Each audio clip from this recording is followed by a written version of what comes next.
All right, welcome back to the Gregorian Chant Academy, everyone.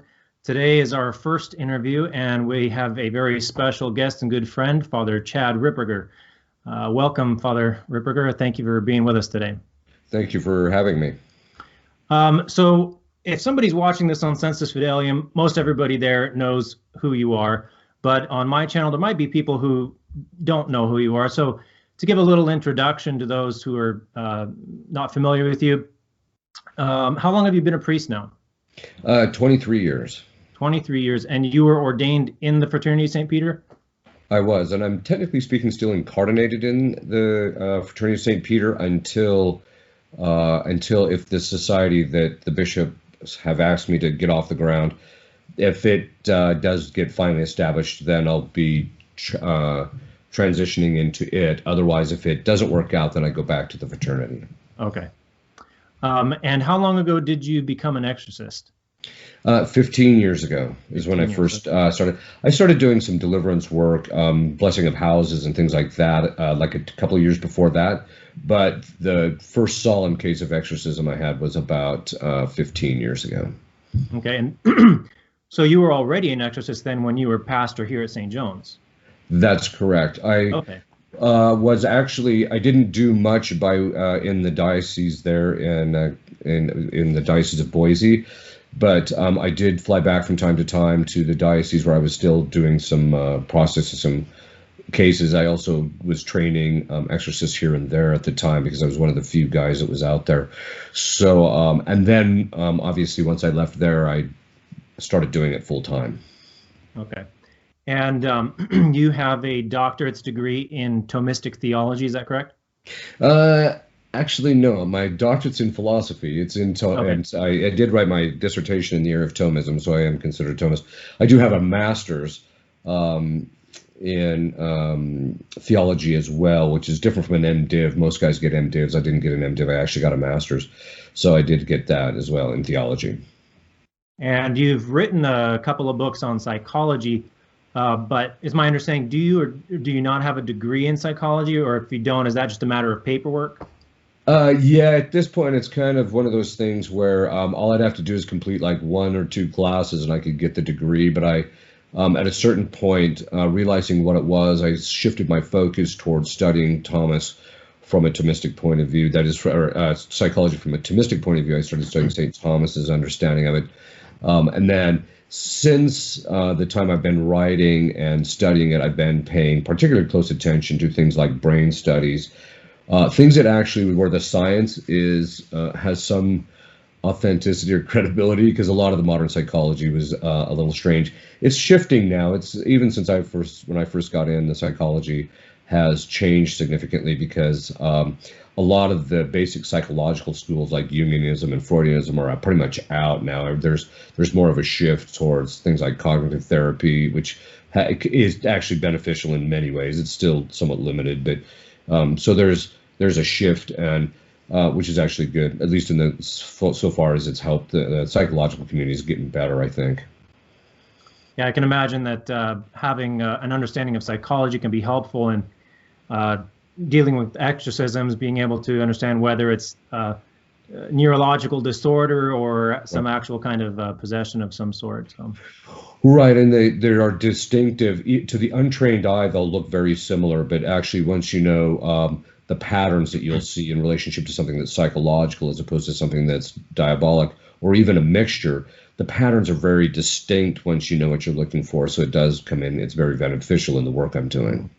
So now, like I was saying, today being a hectic day, I wasn't able to print out my list of questions, so I'll see if I can remember them off the top of my head here. So the first one is in regards to the power that Gregorian chant has over the demonic. So St. Athanasius, tells us in his letter to Marcellinus on his interpretation of the Psalms, he makes a statement towards the end, which he says, by chanting the Psalms, a man will overthrow the devil and drive away the demons. That's right. St. John Climacus, St. John the Latter, makes a similar statement saying that chanting of the Psalms is a weapon. Right. In the Old Testament, we see King Saul. Now, technical terminology here, was King Saul oppressed, obsessed, or possessed? To be honest with you, I haven't looked at it close enough to actually make a determination.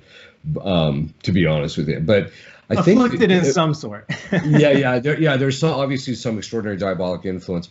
Um, if I remember right, one of the exorcists that I talked to thought he was actually possessed, but that's something I haven't looked at that closely.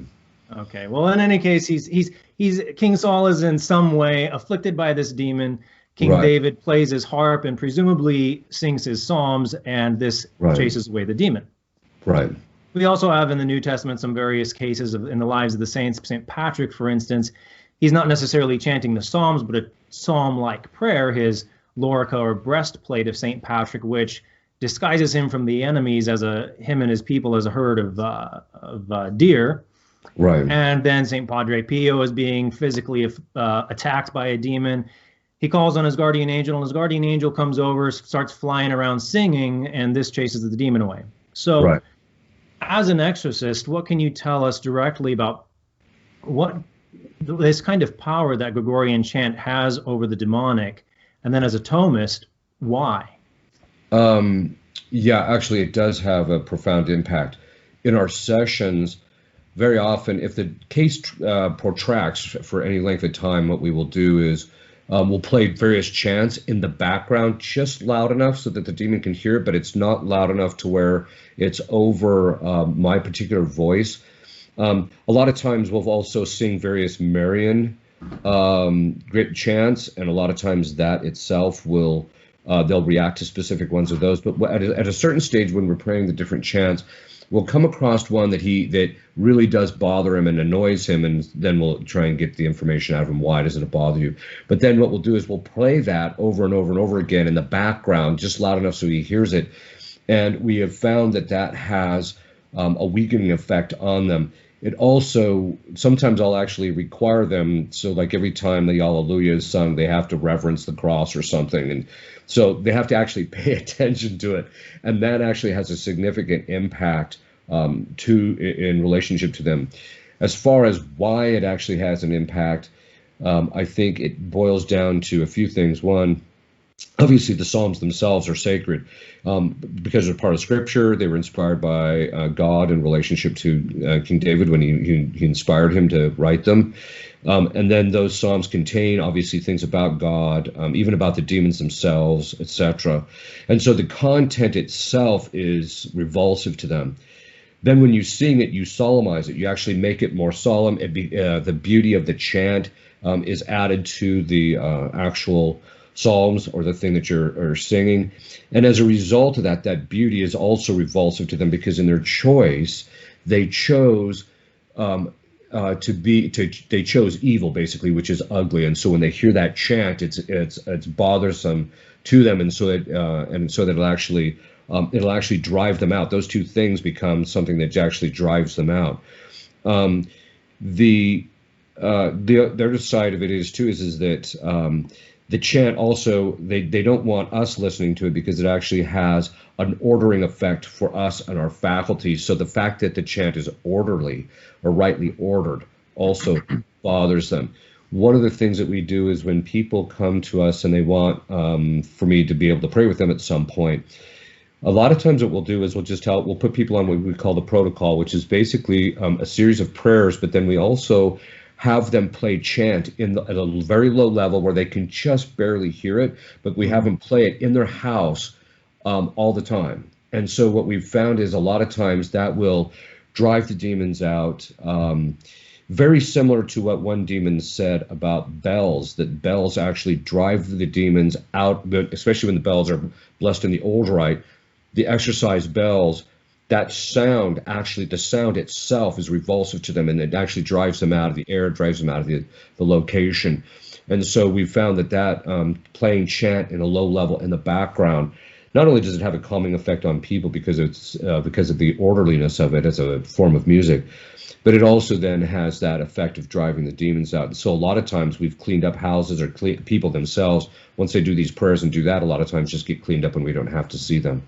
So it has quite a bit of an impact in our work. Wow. Okay, so then that leads into second question. I'm trying to remember what the second question was. Uh, I I think actually have them before me. Do you want me to read it for you? sure, Okay. yeah. So the next one is Gregorian chant falls in the category of public vocal prayer, which is, Right. of course, the lowest of the 9 levels. Yet the Mass and Divine Office, objectively speaking, are two of the greatest and most efficacious prayers. There seems to be an apparent contradiction, let's see. There seems to be an apparent contradiction. How can the Mass and Divine Office be the lowest and highest forms of prayer? Can you clarify this? There is a distinction between the nature of the prayer and the efficacy of the prayer. As to the nature of the prayer, the Divine Office and the Mass are done as a form of vocal prayer, and the reason it's done that, and even in the Old Rite, there's a section where it's done quietly, so it's a form of meditation, and the reason they do that is, even though those are the 2 lowest forms of prayer, is because they want to be able to make sure that it's accessible to all people. So whereas if you have forms of prayer that are much higher, it's going to be much more difficult for people to achieve those, and so they wouldn't be able to have that volitional and intellectual participation or interior participation in those things. So that's the form. So the form is true is the lowest, but because of the nature of what you're doing in the Mass, where you're representing the Calvary sacrifice, but then also in the Divine Office, it's kind of interesting because the Divine Office has some very specific effects that we've seen as exorcists, but because they are the prayer of the Church, and because they are the Mass contains the Calvary sacrifice, even though the form of the prayer is the lowest, its efficacy, because of those other 2 things, is much higher. In fact, the Mass is the highest as far as the efficacy. So that it has to do more with the effect because of these other elements that are actually part of it. And so and this is an important thing to remember because of the fact that a lot of times people don't want to engage in those because they think that they should be pursuing higher prayer. It's so funny because even the saints that reached the highest prayers, like Teresa of Avila and John of the Cross, still went to Mass, still did their office as a foundational aspect. In fact, they always say that the vocal prayer is always a foundation upon which one must maintain one's prayer life, even if one is in the highest levels of prayer, like the transforming or conforming unions. Right. And I in regard to singing the Psalms or singing the praises of God, I don't know how theologically what the theology behind it is, but I remember reading somewhere that St. Hildegard of Bingen believed that Adam and Eve before the fall only sang to God, and then it was only after the fall that they started speaking. That would be interesting. I wouldn't be surprised. Yeah. Yeah. So that being the case, then I think I'm remembering the third question. So how important then is the study and singing of Gregorian chant among lay people, and especially among the young, and what kind of spiritual benefits can come from that? I think there's twofold. I think the first is by especially the younger people, by learning the chant, they learn what rightly ordered music actually is, the structure of it. And as a result of that, it has a habituating effect on their faculties, so that it provides 2 things. One, it helps them to see right order in music. The second part of it is by that, it also has a rightly ordering effect on their own lower faculties, so that they'll find greater peace by doing that. So that's just on a formational level. I think it has a great benefit, and I think this is true even of adults. Educationally, obviously, learning chant is also a segue into learning other forms of music and things of that sort. But I also think that the hymns and when you learn the chant, you also learn the content of the hymns much more readily. It sticks in your mind, and so it's much easier. I mean, that's the whole thing with phonics, right? That you sing the thing in order to remember it. And I think this helps people to remember, the various Marian hymns, the various hymns or even like when I was a kid, they would chant. We would go to Mass and they would have exposition and they would chant the Litany of the Saints, and that helped me to remember a lot of those things. And so it has a great educational effect, I think, just on that level, that it provides, again, that right order, but it also provides a mechanism by which they actually learn various tenets of the faith, various things about Our Lady, also ways of praying in a certain sense, because the chant is a form of prayer, and so it helps people to learn how to pray as well. Yeah, and you know, St. Ambrose, of course, used that as part of his catechesis, you know, writing his hymns in order to teach the faithful the catechism of the church. Right, exactly. And it also, you know, historically too, the church would also encourage the lay people to learn the common parts of the Mass too.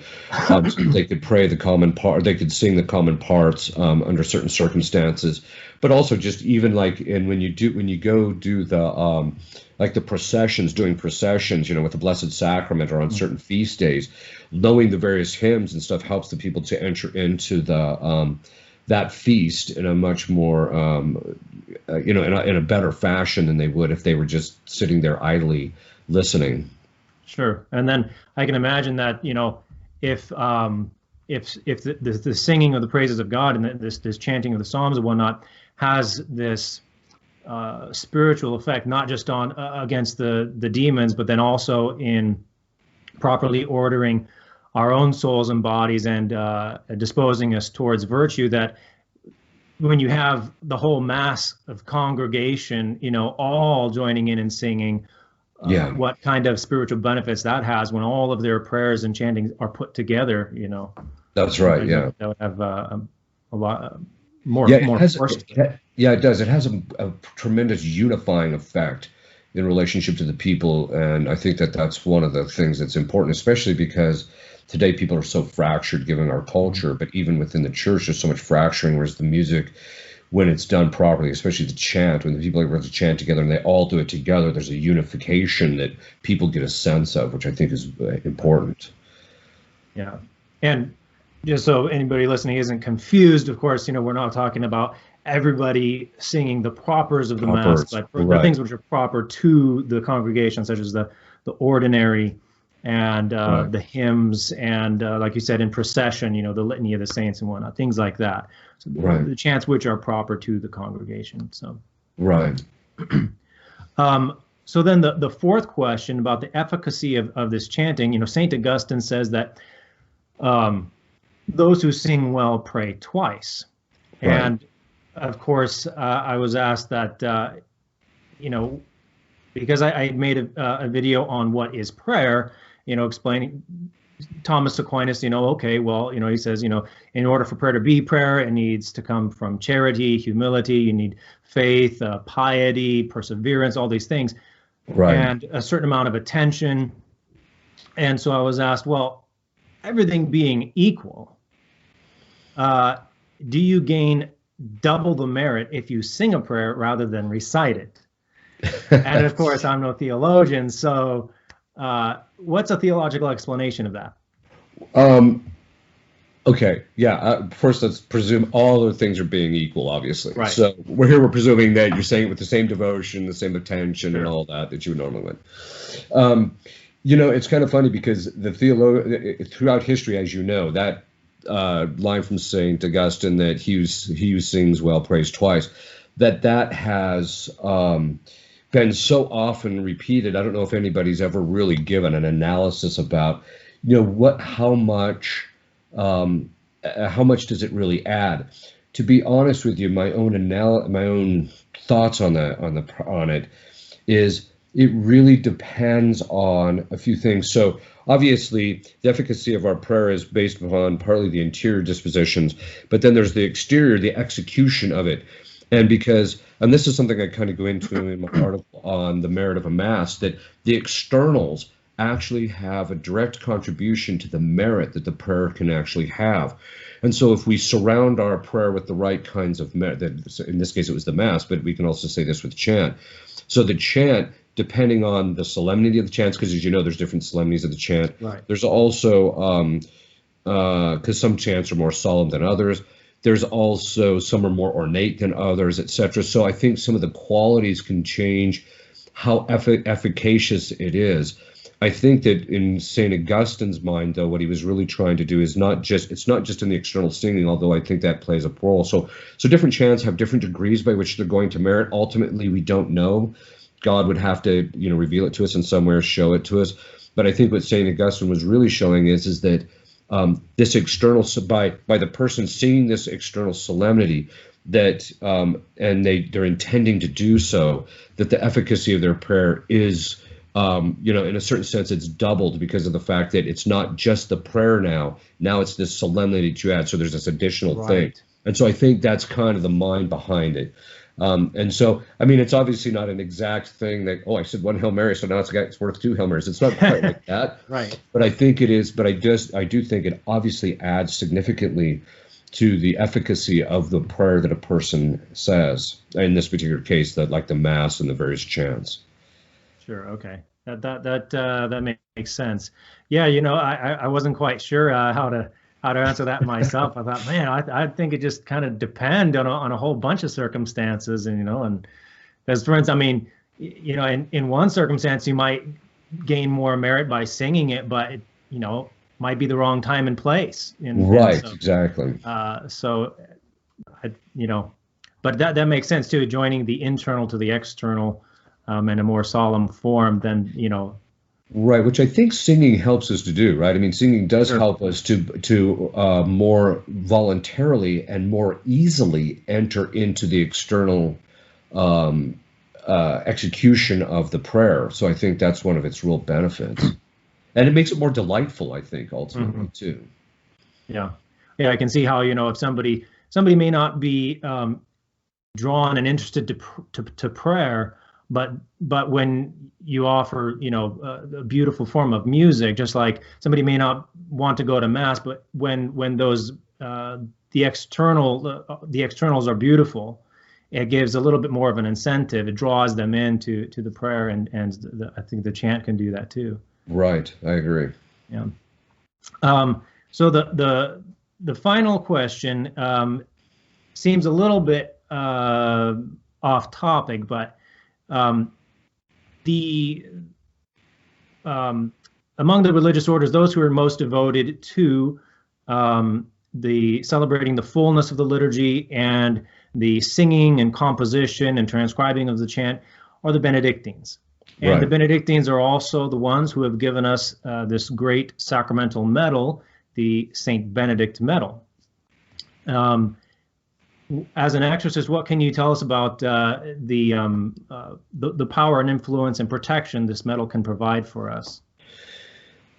There's different levels to it. The first is by the reason why it's actually efficacious is because of the blessing that the church gives to it. Is actually, there's an exorcism and a blessing that's included in it, and you actually are asking God through this blessing to cause the demons to flee. So it's as a sacramental, the blessing is specifically ordered towards that. In theology, we say prayer begets what it signifies, which basically means what you ask for is what you're going to get. So if you have this blessed in the old rite, which is it's so long, a lot of priests don't like to do it because it takes close to 10 minutes to bless one, right. Which is why I try and do a lot of them at once. But that blessing, what you're going to ask is what you're going to get for it. And so it has that prayer. When you have the sacramental, the demon, when he sees that, knows the full context of the prayer that's said on that, and he knows it, and so that itself has an efficacy. And then, of course, it contains characters and letters, etc., that are also a reference to a desire and a prayer, basically to drive the demons out. So that's that's why it's efficacious. Okay, so there's that. But in context of in our work, we very often tell people to, if you're going to buy a house or bless a house, put Benedict medals in the 4 corners or put them over the doors. We found that to be efficacious to keep the demons kind of out of people's houses, especially if they've had problems in the house in the past. I suppose you could say if you have teenagers, you'd probably want even more. But I think that.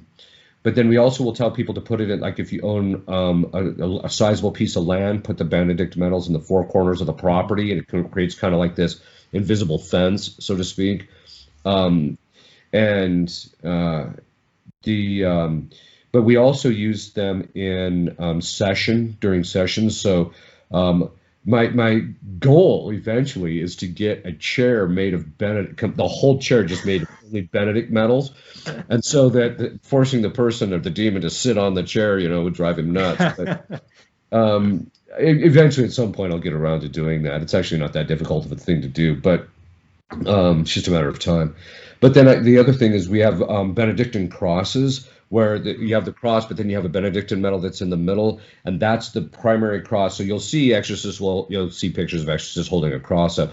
We use specifically a Benedictine cross for that very reason, because we found it's actually more efficacious. And then when you put the cross on them, where it crosses on them, you can put it like on their forehead, so that not only is the cross, but that the Benedictine medal is also there.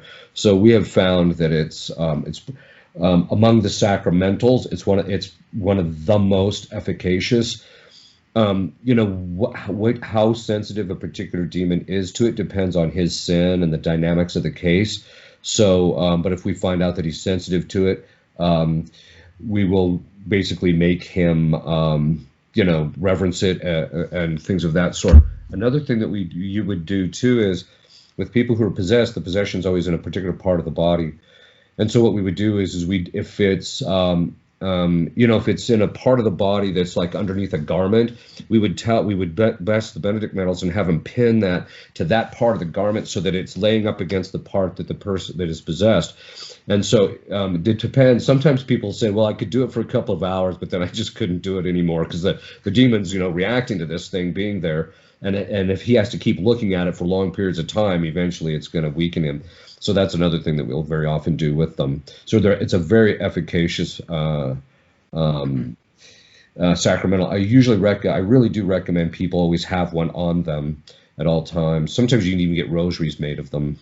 Yeah, I've seen that where every single bead on there is a St. Benedict medal. Yeah, those are awesome. I like those. Yeah. All right. Well, I think that wraps it up for all my questions here. So what if people want to donate to your order, what is your order called, and where can they go for that? It's called the Society of the Most Sorrowful Mother. You can just go to our website, which is dolorans.org, which is DOLORANS.org. And we have a variety of different ways in which they can donate. Right now, our main thing that we're trying to raise money for is we're raising money for a chapel. We think we might have secured most of the donations, but at this point, the main thing that we are now trying to raise money for is decorum on the inside, so that we can have, even though the structure and everything is classical style, it's neo-Gothic basically is the style, because we can't do full Gothic because we don't have that kind of money. But it's going to be high vaulted ceiling and the whole bit. But now at this point we're just any further money that we raise will go towards beautification of the interior of the chapels. So if people would like to donate, we would be very appreciative.